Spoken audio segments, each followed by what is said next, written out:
Tromambo, un village heureux aujourd'hui. Cette localité de la commune de Dimbokro bénéficie de la lumière.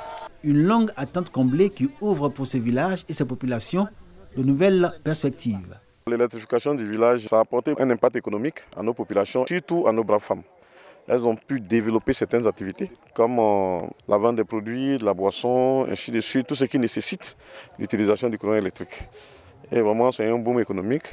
Et aujourd'hui, ça se sent sur le pouvoir d'achat de nos braves femmes et de nos populations. Le secrétaire d'État en charge du logement social, Kofi Nguessan Lataye, s'est associé à la joie et au bonheur des filles, fils et cadres de Tromambo.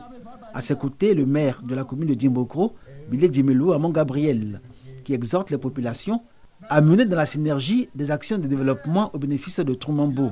Kofi Nguessan Lataye, pour sa part, invite les populations à toujours faire confiance au président de la République, Alassane Ouattara, et à le soutenir dans son œuvre de développement et de progrès pour la Côte d'Ivoire.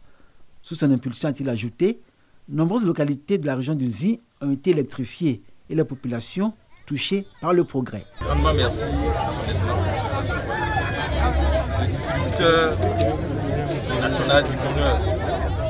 Et il lui a plu de permettre à ce village de bénéficier de l'électrification. Il ne reste que quelques 6 villages dont les travaux sont en cours. Et je pense que d'ici l'année prochaine, nous allons envisager une autre étape de développement dans la région du Zi. En sa qualité de président du conseil régional du Zi, Kofi Nguessan Lataye a exhorté les filles, fils et cadres de Tromambo à créer un cadre de réflexion et de concertation pour le développement de leur village à travers une mutuelle. À l'exemple de Kwaku et Binikro, village de la sous-préfecture de Nouf. Le nouveau président a été investi. Kwaku Kwame François et son bureau ont promis d'agir dans l'intérêt de leur village et dans une franche collaboration avec la chefferie. Au regard de ces nombreux défis, Kwaku et Binikro inscrit au rang de priorité l'électrification du village, la construction de salles de classe et l'ouverture des voies d'accès à cette localité.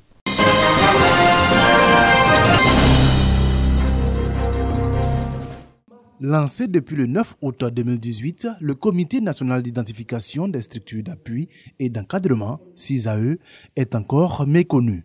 La rencontre du jour vise donc à échanger avec les banques, les PME et les structures d'appui et d'encadrement et faire des recommandations pour qu'ils décollent et jouent pleinement son rôle. Les statistiques ne sont pas brillantes. Cela veut dire qu'il y a encore beaucoup d'efforts à faire du côté des partenaires que sont les banques et que sont même les structures d'appui et d'encadrement pour amener le maximum de PME à l'accès au financement. Après 3 ans de mise en œuvre de ce dispositif, ce sont seulement 5% des PME ivoiriennes qui ont pu bénéficier de crédits via le CISAE. Les PME qui dominent le paysage des entreprises du secteur privé en Côte d'Ivoire, où elles représentent 95% du tissu économique, attendent beaucoup de ce dispositif.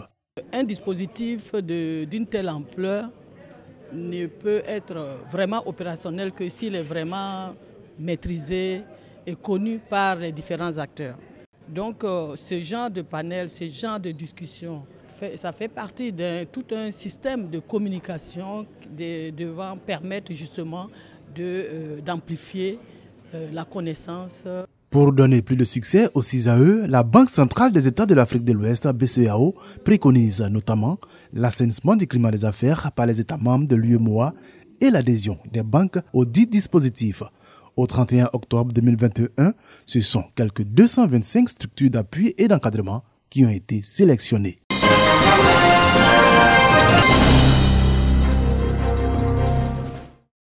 Veille stratégique et intelligence économique, des notions de plus en plus présentes dans le monde de la gouvernance. Pour les entreprises, la pratique s'avère nécessaire et même vitale.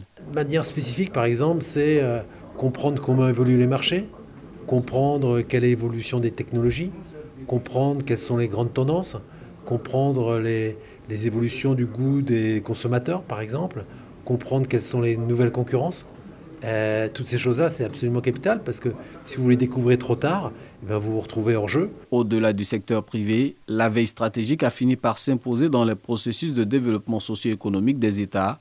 En Côte d'Ivoire, le gouvernement s'est doté depuis 2015 d'un mécanisme institutionnel de veille stratégique adossé à la 4e étude nationale prospective dénommée Côte d'Ivoire 2040. Place désormais au renforcement de capacité des agents du ministère du Plan pour la mise en œuvre de ce mécanisme. Il s'agit de faire en sorte que la Côte d'Ivoire ne soit jamais débordée de surprises. Il faut toujours fournir l'information stratégique nécessaire pour que le décideur puisse prendre à temps opportun les décisions les plus appropriées. En tant que chercheur, ce sont des méthodes que nous essayons d'analyser et parfois même de déconstruire pour les adapter aux réalités de notre pays. L'étude nationale prospective Côte d'Ivoire 2040 nourrit la vision de faire de la Côte d'Ivoire une puissance industrielle unie dans sa diversité culturelle, démocratique et ouverte sur le monde.